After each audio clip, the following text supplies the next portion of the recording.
My name is Lily Sullivan, and I'm 32 years old. For 15 long years, my wealthy parents treated me less like a daughter and more like household staff, while my younger sister Sarah lived like a princess. At every holiday dinner and family gathering, I was stuck in the kitchen cooking and serving, while Sarah laughed with guests and soaked up attention. But last Christmas Eve, when my mother demanded that I prepare dinner for 25 of Sarah's VIP friends with only 24 hours' notice, something inside me finally broke. What happened next didn't just shift our family dynamic. It uncovered a secret that left everyone stunned, including a Fortune 500 CEO. Before I tell you how I went from being the family's unpaid maid to the daughter my parents begged for forgiveness, take a moment to like and subscribe, but only if you genuinely enjoy stories where justice is served. I'd also love to know where you're watching from and what time it is there. Drop a comment below, I read everyone. Now let me take you back to that December evening when everything changed. I was in my Manhattan apartment, neatly folding clothes into my suitcase when my phone rang. Mom's name flashed on the screen. Instantly, I knew this wouldn't be a pleasant call. Back at our family home in Connecticut, Christmas decorations covered every corner. I knew that because since the age of 17, I had been the one hanging them every single year. Lily, cancel whatever silly plans you have for tomorrow, my mother Margaret said, no greeting, no warmth. Her sharp, commanding tone left no room for argument. I continued folding my business blazer calmly. What's happening tomorrow? I asked. Sarah is hosting her networking group's Christmas Eve dinner. Very important guests, Lily. 25 people. Executives from Pinnacle Corporation included. She paused, and I could practically hear her smug smile through the phone. You'll need to be here by noon to start cooking. 7 main dishes, 10 side dishes. The menu is already decided. My grip tightened around the phone. Sarah's networking group. Of course. My little sister in PR never missed a chance to parade her connections. Mom, your sister is making valuable connections for this family, she interrupted. You should be grateful you can help. Her words cut just as they always did. It's not like you have anything else important going on. I glanced at my laptop. An email from Victoria Chun, CEO of Pinnacle Hospitality, glowed on the screen. If only my mother knew the truth. Use the good china, she continued. These guests matter, Lily. Don't embarrass us. People who mattered. Unlike me, apparently. I'll text you the menu, she finished. Then the line went dead. I looked at the plane ticket lying on my bed. Destination, Florida. Departure time, 8 p.m. tomorrow. My hands weren't shaking anymore. After 15 years of being treated like this, I finally understood the difference between their emergencies and my priorities. I sat down on the edge of my bed as memories washed over me. 15 years of invisibility unless they needed something. Every Thanksgiving since I was 17. Lily will handle the cooking while Sarah entertains. Every Christmas. Lily's between jobs again, but at least she's useful in the kitchen. Every family event. Sarah is our successful daughter in public relations. And me? Oh, Lily's here too. She helps out. The worst had been Sarah's engagement party at the country club. 200 guests. I spent 14 hours preparing appetizers in the back while Sarah floated around in a $3,000 dress our parents had bought her. When a guest once asked what I did for work, my mother laughed. Lily doesn't have Sarah's social skills, but she's a good cook. I stood up and walked to my closet, pulling out my second suitcase. Inside, carefully stored in a leather folder, was the contract that had changed my life. At the top, embossed in gold letters, Stellar Events. A company name I had deliberately chosen without Sullivan. For 5 years I had quietly built my own empire. 50 employees across 3 locations, luxury resort clients, Fortune 500 partnerships. And tomorrow, while my family expected me to slave away in their kitchen, I had a meeting that would secure a $2 million contract. My phone buzzed again. A text from Sarah. Mom says you're cooking tomorrow. Don't screw it up. Important people will be there. I looked once more at my boarding pass. Flight 447 to Fort Lauderdale, 8 p.m. Not this time, I whispered to the empty room. For once, they'll figure it out themselves. I had a plane to catch. As I continued packing, I reflected on the 2 unmistakable signs that had shown me exactly where I stood in this family. signs I had ignored for far too long. The first was how they introduced me. At a country club dinner just last month, my father told his golf buddy, "Sarah's our success story. Lily is between opportunities." Between opportunities, even though I had closed a $500,000 contract that very morning. Yet to them I was perpetually unemployed, perpetually failing. They never asked how I paid for my Manhattan apartment or my new car. They never questioned my business trips. When I once mentioned traveling for work, my mother laughed. "What business? Are you calling your little cooking hobby a career?" The second sign was even worse. Last summer, I visited home and discovered my childhood bedroom had been turned into a storage room, filled with Sarah's extra clothes and accessories. My trophies, books, and childhood belongings had been shoved into boxes in the basement. "Sarah needs more space," my mother explained casually. "She's building her career. Image matters in PR." Meanwhile, Sarah had been gifted the entire third floor, newly renovated, complete with a walk-in closet and home office, all funded by our parents. The message was unmistakable. One daughter was an investment. The other was disposable. I zipped my suitcase shut, remembering my company's holiday party just a week earlier. My employees had surprised me with a celebration for landing the Pinnacle account. 50 people cheering for me. People who respected me, saw my worth, and valued my leadership. A family I had built for myself. And tomorrow my old family would finally learn who I really was. My phone lit up again. Another message from Mom. "Don't forget the truffle oil. These guests have refined tastes." These guests. As if I didn't regularly manage catering events for CEOs, celebrities, and luxury resorts. But how would she know? She'd never asked. The deepest wound wasn't even the extra work.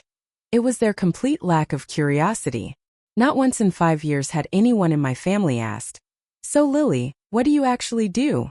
Instead, they'd written their own version of my life. "Poor Lily can't keep a job. She probably lives in a tiny studio. Maybe she's surviving on grandma's inheritance." The reality? I lived in a 2-bedroom condo. I had invested grandma's money into my business. I employed 3 executive chefs. "At least she can cook," my mother liked to say. I opened my photo gallery. There I was, shaking hands with the mayor at a charity gala I had catered. There was my team celebrating the launch of our 3rd branch. There was a magazine spread calling me the quiet revolutionary of luxury catering. None of these moments had ever been shared with my family. I learned early that succeeding without their permission made them uncomfortable. The one time I mentioned landing a major client, my mother immediately redirected the conversation to Sarah's latest PR campaign. Then she patted my hand like I was a child and said, "At least you're helpful in the kitchen." I opened my laptop.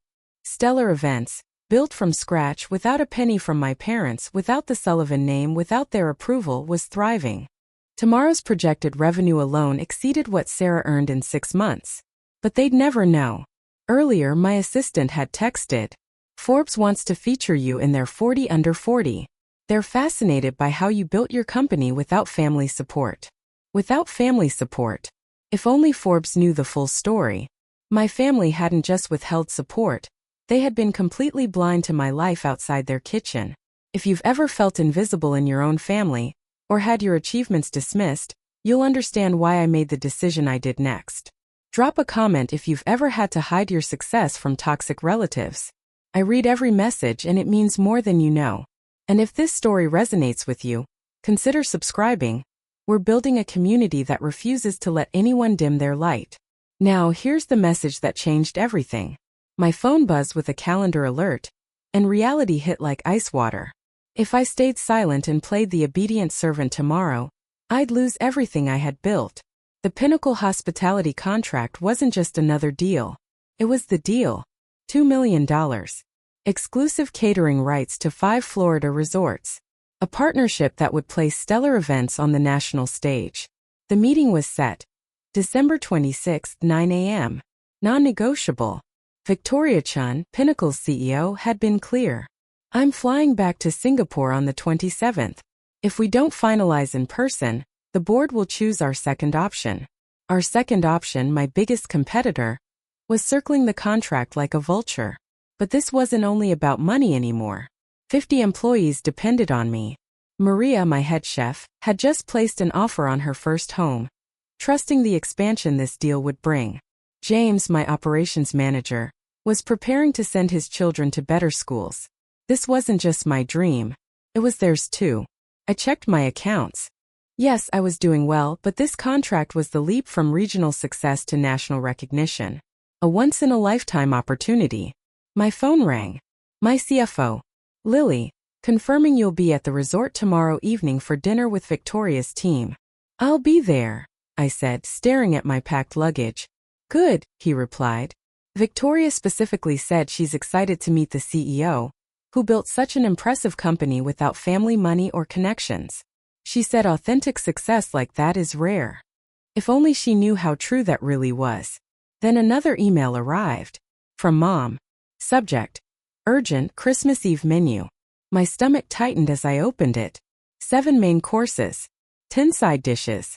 5 guests with dietary restrictions. Wine pairings. Dessert selections. Even instructions on which crystal glasses and monogrammed silverware to use. These are important people, Lily, she wrote. One of them is Victoria from Pinnacle Corporation. She could be valuable for Sarah's career. I froze. Victoria. Victoria-chan. The same woman I was flying to meet in Florida. I scanned the attached guest list. There it was. Victoria-chan, CEO, Pinnacle Hospitality. My heart pounded. The woman about to sign my $2 million contract was coming to my parents' house, expecting to be served by their unemployed daughter. Another text popped up from Sarah. Mom says Victoria-chan will be there. She's huge in hospitality. I'm going to pitch her PR services. Don't embarrass me with your amateur cooking. Amateur cooking. Last month, I had catered Pinnacle's corporate retreat for 500 executives. Victoria hadn't met me yet. That introduction was scheduled for tomorrow. I sank onto my bed, the weight of the decision pressing down on me. Stay home and serve the woman who was about to change my life, pretending to be a failure. Or leave, face my family's fury, but secure my future. Just then, my Uber notification appeared. Your ride to JFK Airport is scheduled for 6:30 p.m. tomorrow. I stared at the Christmas Eve menu, then at my contract, then at my boarding pass. And I knew everything was about to change. The choice had never been so obvious. I knew exactly what I had to do. I picked up my phone and dialed my mother. She answered immediately. Finally, she said. I was starting to think you weren't taking this seriously. Mom, I can't do it. There was silence. Then her tone sharpened like a blade. What do you mean you can't? I have a business trip. I'm flying to Florida tonight. She scoffed. Don't be ridiculous. What business trip? What meeting? Then she laughed. Lily, stop being selfish. Your sister needs this. Sarah can hire a full catering team. With what money? She snapped. Do you have any idea how expensive that is? I nearly smiled at the irony. She was lecturing the owner of a catering company about catering costs. Family comes first, she said coldly. Or are you too selfish to understand that? I understand perfectly. Family comes first only when you need something from me. How dare you? When was the last time you asked about my life, Mom? We know about your life, she said dismissively. You're between jobs, living in that tiny apartment. I'm a CEO. Another laugh, cruel and cutting. A CEO of what? Your imaginary company. It's real. I have 50 employees. Enough with the fantasies, Lily. Sarah needs this. You owe us. I owe you? You raised me while treating me like hired help. You're being dramatic, she said. What else would you do? Sit alone in your apartment on Christmas. I glanced at my business class boarding pass. I have a flight at 8 p.m. Cancel it. No. If you leave, don't bother coming back. The familiar threat hung in the air. Usually it worked. Usually I surrendered. This time I didn't. Then I guess this is goodbye, I said quietly. You're not serious. I'm done being the family servant. I'm done being invisible. You ungrateful. I ended the call.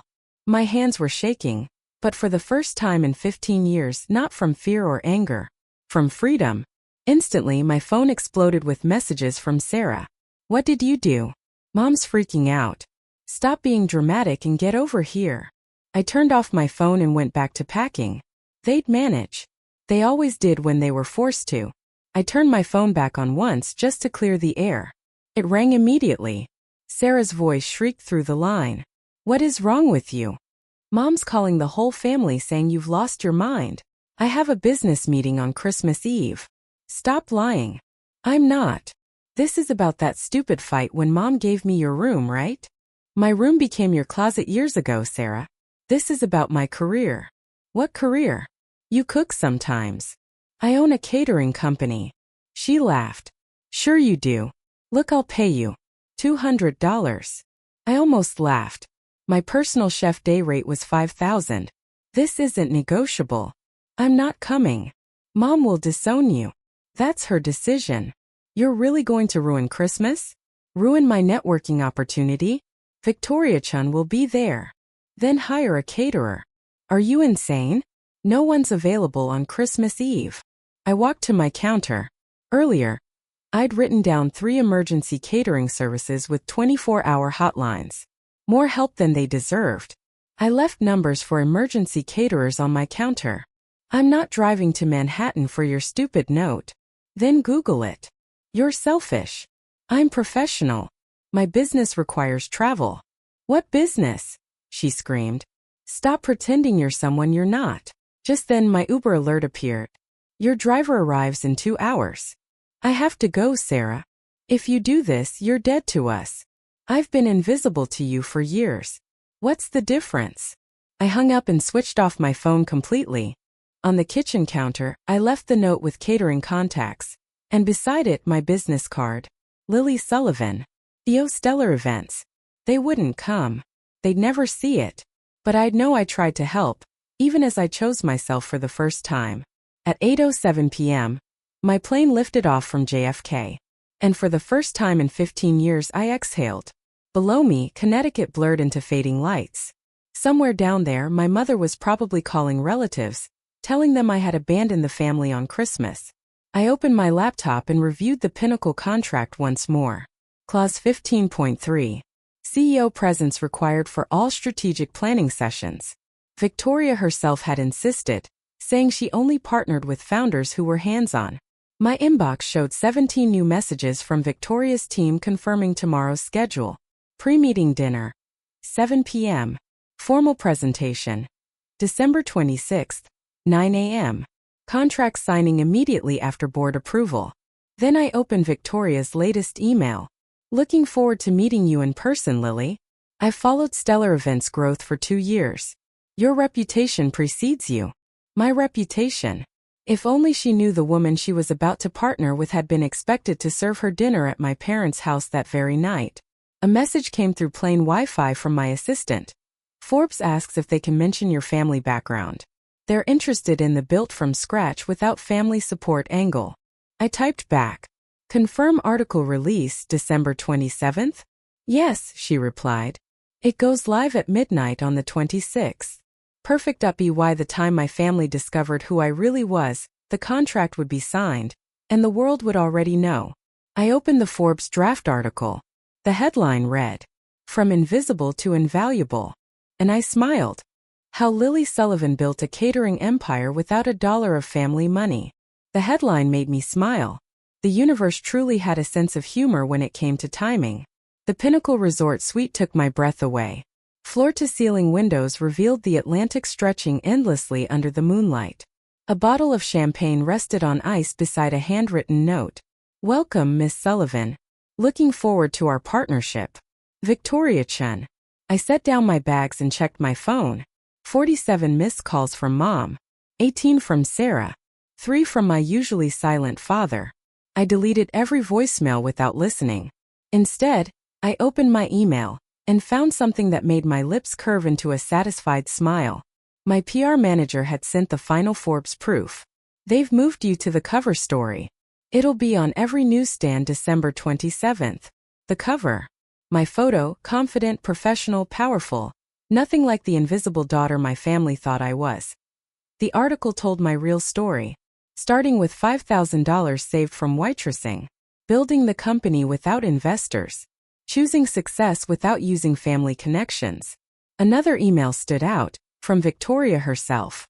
Lily, I'll be arriving late to tomorrow's dinner. Coming straight from a social obligation in Connecticut. Hope that's all right. Connecticut. She was at my parents' house right now, probably wondering where the promised lavish dinner was. My assistant texted again. The Forbes reporter asks if you'll comment on your family's reaction to your success. I thought for a moment before replying. Tell them my family will find out when the world does, when the magazine hits the stands. Her reply came instantly. That's cold, boss. I love it. I walked to the window and watched waves crash against the shore. In 12 hours, I'd sign the biggest contract of my career. In 36 hours, my face would be on every Forbes cover in the country. Sometimes the best revenge isn't revenge. It's success they never saw coming. While I slept peacefully in my Florida suite, chaos erupted in Connecticut. The next morning, I read the flood of texts. By 6 p.m. Christmas Eve, Mom had realized I wasn't coming. The kitchen was spotless. The fridge held only basic groceries. And 25 guests were arriving in an hour. Sarah's frantic messages filled in the disaster. Mom's losing it. She's calling every restaurant in a 50-mile radius. Everything's closed. How could you do this? At 6:45 p.m., Dad finally texted. Your mother is having a breakdown. Please reconsider. By 7 p.m., the guests began arriving: investment bankers, PR executives, and most importantly, Victoria Chen, CEO of Pinnacle Hospitality. They came expecting a gourmet Christmas Eve dinner my mother had bragged about for weeks. At 7:23 p.m., Sarah texted, We're ordering pizza. Pizza, Lily. Do you understand what you've done? At 7:47 p.m., Mom just told everyone you're unreliable and always have been. She's blaming you for everything. By 8:15 p.m., the pizza arrived. 5 boxes from Papa John's. 3 from Domino's, because one chain couldn't handle the emergency order. My mother, who had boasted for weeks about her daughter's gourmet cooking, served delivery pizza on Waterford crystal plates. Sarah's next messages painted the humiliation clearly. Victoria Chun looks disgusted. People are leaving. Mom told everyone you're mentally unstable. She said you've always been the family disappointment. The final message arrived at 9:33 p.m. Party's over. Everyone left early. Victoria didn't even stay for dessert. Mom says you're dead to her. I set my phone aside and ordered room service breakfast. In 3 hours, I'd be having dinner with Victoria Chun. I wondered if she'd mention the disaster, if she'd recognize my last name, if she'd understand who I really was. And most of all, I wondered what my mother's face would look like when the truth finally hit her. That evening, the pre-dinner meeting at Pinnacle Resort was set for 7 p.m. I arrived early in my best suit, prepared to close the deal of a lifetime. What I didn't expect was Victoria Chun walking in, carrying a story. Lily, she greeted warmly, though she looked exhausted. I owe you an apology for being late. I just came from the strangest Christmas Eve party in Connecticut. My pulse stayed steady. I'd rehearsed this moment. Oh? What happened? I asked smoothly. She shook her head in disbelief. You won't believe it.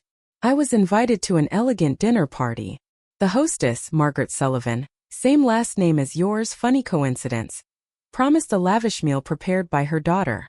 I simply nodded. When we arrived, there was no food. An empty kitchen. Total chaos. They ended up ordering pizza. Pizza. I echoed gently. For executives. On crystal china. It was surreal, she said. And it got worse. The hostess spent the evening insulting her older daughter, calling her unreliable, unstable, a lifelong disappointment. Apparently this daughter was supposed to cook and just vanished. She pulled out her phone and showed me a photo someone had taken. There was my mother, flushed with embarrassment, pizza boxes stacked on her precious mahogany table, Sarah hovering beside her, desperately trying to save face. Then, Victoria continued, the younger daughter tried to pitch me pure services while serving Papa John's on plates worth more than most people's rent. I smiled politely. Incredible. Victoria sighed. I left after 20 minutes. The hostess was so busy blaming the absent daughter that she forgot to actually host. She looked at me. And now, she said warmly, I'm very glad to finally meet the real Lily Sullivan. The brilliant CEO I've heard so much about. And in that moment, everything came full circle. It was, Victoria agreed, pausing as if choosing her words carefully, the most unprofessional evening I've ever attended. The hostess actually said her older daughter was too stupid to hold a real job, so they just had her cook for the family instead. My hands remained calm on my portfolio. That's awful, I said softly. I can't imagine treating family that way. Victoria opened her menu. Let's talk about something more pleasant. Your remarkable company. Now this is where everything began to unravel in spectacular fashion. If you've been waiting for the moment where truth finally collides with consequence, this is it. But before we continue, tell me, what would you have done in my position? Would you have revealed your identity to Victoria immediately? Or waited for the perfect moment when the impact would be undeniable? Let me know in the comments. I love reading your perspectives. And if this story resonates with you, that subscribe button helps us reach others who need to hear it. Now for the moment that changed everything. The next morning, December 26th, I stood inside Pinnacle's executive boardroom. The contract lay on the table. Victoria and her team sat across from me. My presentation was flawless. Every figure precise. Every projection confident. Everything was proceeding perfectly.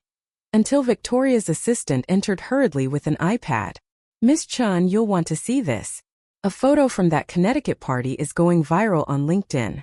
Victoria accepted the tablet, and I watched her expression shift from curiosity to confusion to absolute shock. She looked up at me, then back at the screen, then at me again. Lily, she said slowly, this photo from the Sullivan house in Connecticut. She turned the screen toward me. It was a family photo from my parents' living room wall, taken last Thanksgiving. Sarah posed proudly in front with our parents, and there I was, barely visible in the background. Is this you? She asked. I nodded. Yes. Sullivan. Margaret Sullivan is your mother. Yes. The room fell completely silent. Victoria's team exchanged stunned glances. The legal counsel quietly set down his pen. The woman who called you unreliable, mentally unstable, and unemployable last night, Victoria said slowly, is your mother. Yes. Victoria stood up, walked to the window, then turned back toward me. You were supposed to cook that dinner. The one that turned into a pizza disaster. I was, I replied. But instead I chose to be here, meeting with you, rather than continue being treated like a servant. Victoria picked up her phone and scrolled. Your mother said you don't have a job. That you're a failure who can only cook. She has no idea about stellar events. No, I said. She never asked. Victoria sat down heavily. Let me understand this, she said slowly. Your family has no idea you run one of the most successful catering companies on the East Coast? None. They don't know about your 50 employees. Your 3 locations. This $2 million contract we're about to sign. They believe I'm unemployed and living in a studio apartment. James, Victoria's business partner, leaned forward. I just want to clarify. The woman serving pizza on Waterford Crystal last night had no idea her daughter could have catered that entire event with 5-star quality. That's correct. She's never once asked what you do. She assumes I'm a failure. Victoria suddenly burst into genuine laughter. Not polite laughter. Real disbelief-filled laughter. Oh my God, she said. She spent the entire evening complaining about her disappointment of a daughter. And that daughter is the CEO I've been trying to partner with for 2 years. She turned to her team. Gentlemen, I believe we're about to sign the most fascinating contract of our careers. Victoria lifted her phone again and typed my name into Google. The results loaded instantly. Hospitality Quarterly Feature. James Beard Award Nomination Announcement. Wall Street Journal Profile on Women Entrepreneurs. She turned the phone toward the team. Your family doesn't know any of this? None of it. Before anyone could speak, Victoria's assistant rushed in again.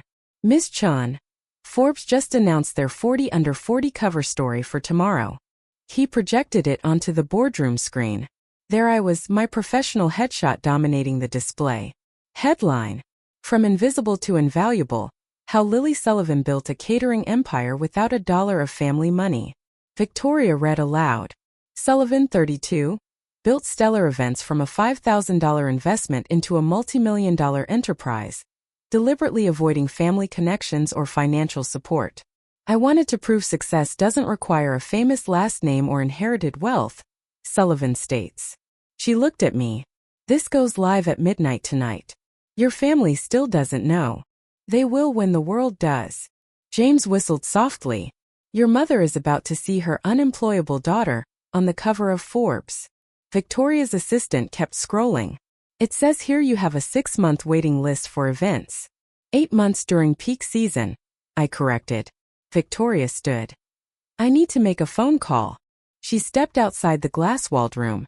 We could see her speaking animatedly into her phone. 5 minutes later she returned, wearing a strange, satisfied smile. I just called Margaret Sullivan, she said. My stomach dropped. You what?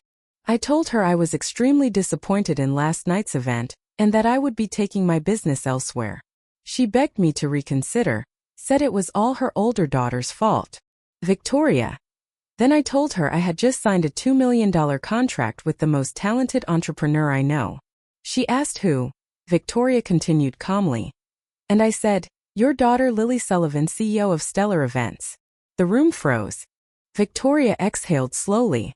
The sound she made was like all the air had been sucked from her lungs. Then she hung up on me.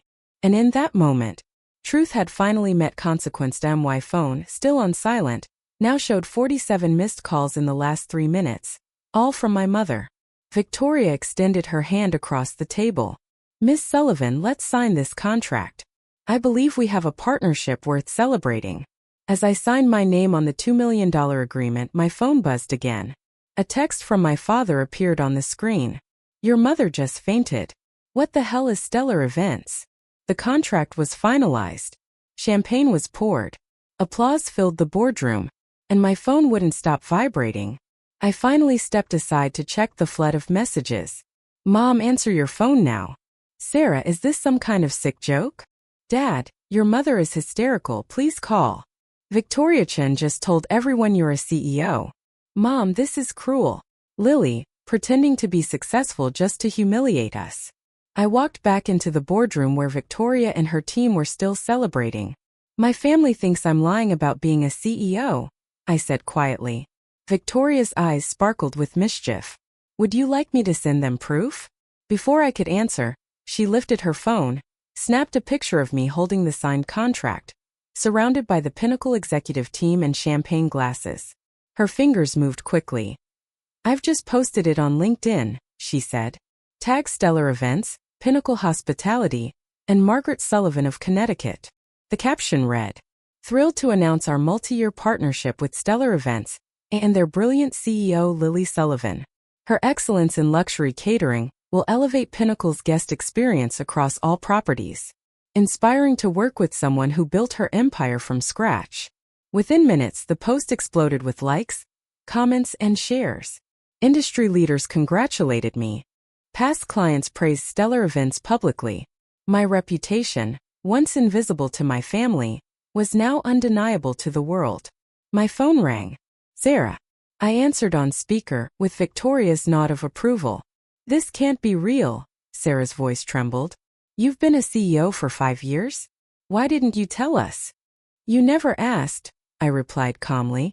You assumed I was a failure, and treated me accordingly. Mom's having a breakdown, Sarah said. Everyone saw Victoria's post. She's calling her friends trying to explain. That's not my problem anymore. How can you be so cold? I glanced around the room, at professionals who respected me, valued me, never questioned my worth. I'm not cold, Sarah. I'm done. Done being invisible until you needed a cook. Done being the family disappointment. Done shrinking myself to make you comfortable. But we're family. Family doesn't treat each other like servants. Call me when you're ready to meet Lily Sullivan, the CEO, not Lily the cook. I ended the call. Victoria lifted her champagne glass. To boundaries. We toasted. And for the first time in my life I felt truly seen. That evening I finally returned my mother's calls. She answered before the first ring finished. How could you do this to us? She cried, real tears this time. Do what exactly? I asked. Humiliate us. Victoria Chun told everyone at the country club about your company. People are calling asking why we didn't even know our own daughter was successful. You never asked about my life, Mom. We asked. We knew you cooked sometimes. You assumed I was a failure. For 5 years you introduced me as unemployed.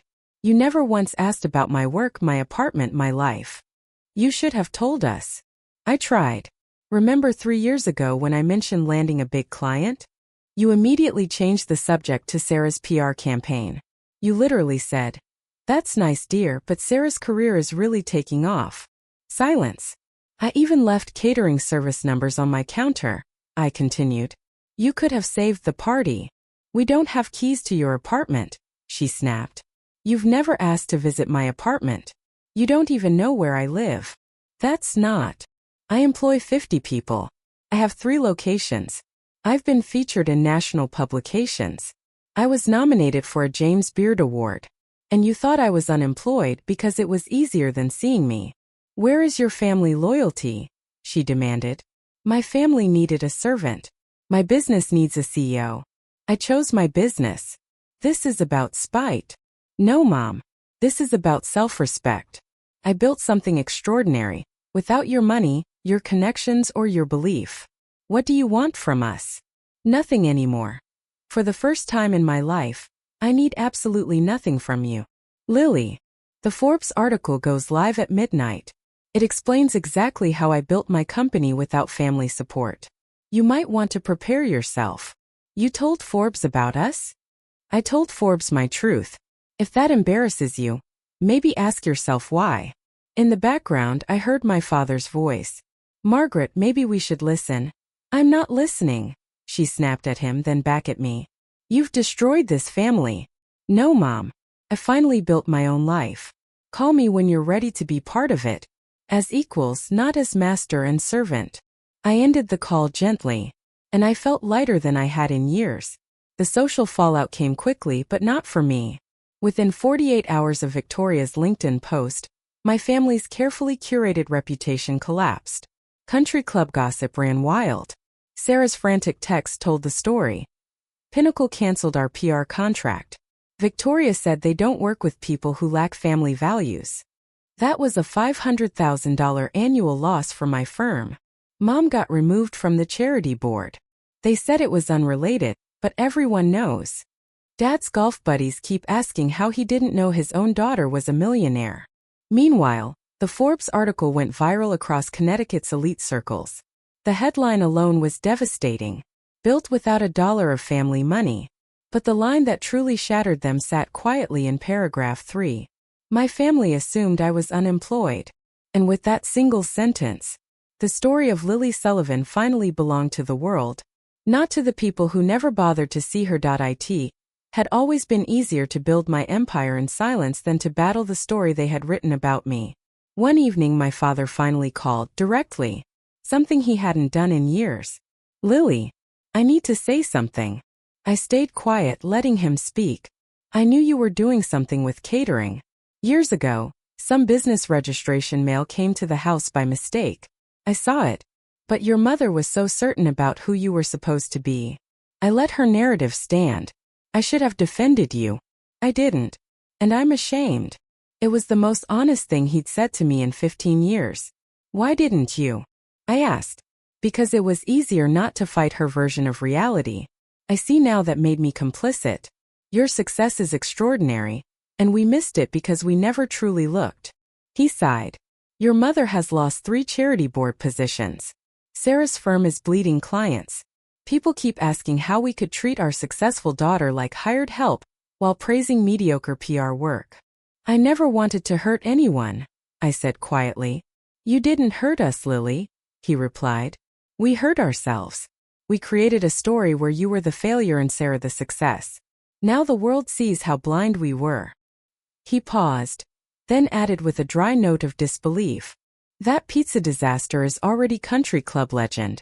Margaret Sullivan, who bragged for years about elegant hosting, serving Papa John's on Waterford Crystal, while her CEO daughter signed million-dollar contracts.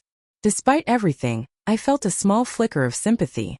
Dad, I said gently, I don't apologize. We earned every consequence. While my family faced their social collapse, my world was exploding in the best possible way. The Forbes article featured a photo of me at the Pinnacle signing, champagne in hand, surrounded by executives who valued my work. The contrast with our old Thanksgiving family photo, me lingering unnoticed in the background, was not lost on anyone. Within a week, Stellar Events received over 200 new inquiries. High-end clients who'd hesitated before now wanted to work with the CEO, who built an empire from nothing. My inbox flooded with interview requests, speaking engagements, and partnership proposals. Victoria Chun became my fiercest supporter. She introduced me to her elite network, gleefully retelling the Christmas Eve disaster. Imagine, she'd laugh, having a golden goose in your home and treating it like a servant duck. 3 major contracts came directly from her introductions, worth over $10 million combined. I hired 20 new employees to manage the growth. Maria was promoted to executive chef. James became CEO. During one expansion meeting, Maria said something I'll never forget. You know what I love most about this company? You built it for people who were overlooked. Half of us were told we'd never become anything. She was right. Without realizing it, I had created a company filled with people like me. Talented individuals once dismissed, underestimated, or ignored. One afternoon, my assistant forwarded a reporter's message. Your story is everywhere. Food Network wants to discuss a documentary, working title, Invisible to Invaluable, the Lily Sullivan story. But the moment that touched me most was an invitation to speak at Cornell School of Hotel Administration. My dream school. The one my parents once told me was too ambitious for me. The topic: building success without permission. Creating your own path in hospitality. As I reviewed my speaking notes, my phone buzzed. A text from my mother. We need to talk. Please. I stared at it for a long moment, then archived it, and returned to planning my future. Because success, I'd learned, is the strongest answer to disrespect. But boundaries are the greatest gift you give yourself. 3 months later, I agreed to meet my family. Neutral Ground, a quiet restaurant in Manhattan. My territory. They looked smaller somehow. My mother had lost her commanding edge. Sarah, her smugness. My father looked years older. Before anyone could speak, I placed a single sheet of paper on the table. These are my terms. They leaned forward to read. Equal respect or no contact. No servant treatment ever again. Public acknowledgement of my success. A genuine apology, not performative. Therapy, family and individual. This is non-negotiable, I said calmly. I'll be your daughter, not your servant. Your sister, not your staff. My mother's eyes filled with tears. Lily, we've lost everything. My reputation. Sarah's clients. That's not my responsibility, I replied. My father interjected quietly. We're not here to blame you. We're asking for a second chance. Sarah spoke for the first time. I was jealous. You were always better at everything. Mom made me feel special by making you feel small. I see how sick that was now. She swallowed. I'm in therapy. My therapist says we built a family system where someone had to be the scapegoat so others could feel successful. That role was assigned to you before you could even fight it. My mother reached across the table, but didn't touch me. I'm sorry. Not just for Christmas Eve, but for 15 years of blindness. I turned you into a servant because I couldn't bear the idea that you might become more successful than the life I planned for you. I looked at each of them. I'll consider rebuilding, but understand this. I'm not returning to the old family. If we move forward, it's as equals. They nodded. And Mom, I added, if you ever want Stellar Events to cater anything again, you'll pay full price. For the first time in months, she smiled, a real one. Fair. 6 months later, I hosted my first family dinner, in my real home. A 2-bedroom condo overlooking Central Park. A place they never even knew existed. My team from Stellar Events catered the evening. I no longer cooked for family gatherings. That boundary would never be crossed again. As my parents and Sarah sat at my dining table being served by employees who called me boss, the role reversal wasn't lost on anyone. But this wasn't revenge. It was truth. I raised my glass. I want to be clear about something. Success doesn't need permission. Self-worth doesn't require validation. And respect is non-negotiable. My mother nodded quietly. And for the first time, she finally saw me. She had been in therapy for 4 months and had even stood before the country club members to publicly apologize, admitting she had been blind to my success. It didn't magically restore her reputation, but it did begin to heal our relationship. Sarah's PR firm had shifted direction after losing major clients. One day, she reached out, professionally and humbly, asking if Stellar Events would consider hiring her agency for our PR needs. I told her to submit a proposal like any other firm. She did, and it was good. We were genuinely considering it. My father became my unexpected ally. After years of silence, he finally found his voice. Now, when introducing me, he proudly said, "This is my daughter Lily, CEO of Stellar Events." And for the first time, I could hear genuine pride in his tone. But the greatest transformation was in me, that I no longer hid my accomplishments. I no longer softened my success to make others feel comfortable. I no longer made myself small. My company grew to over 100 employees, with offices in 5 major cities. The Food Network documentary aired to critical acclaim. Opportunities continued to multiply. And every morning, I looked at myself in the mirror and said, "I am Lily Sullivan, CEO of Stellar Events, not the family servant." Never again. Your value does not shrink because someone fails to recognize it. Remember that. Thank you for walking with me on this journey, from invisible to invaluable. If my story resonated with you, I'd love to hear about a time you chose yourself over family expectations. Share your experience in the comments. Your story might be exactly what someone else needs to hear today. And if you believe every person deserves respect regardless of the role others try to assign them, share this video with someone who needs that reminder. Subscribe for more stories about people who refuse to stay small. Remember, you are not required to burn yourself to keep others warm. Until next time, this is Lily reminding you to know your worth. And then add tax.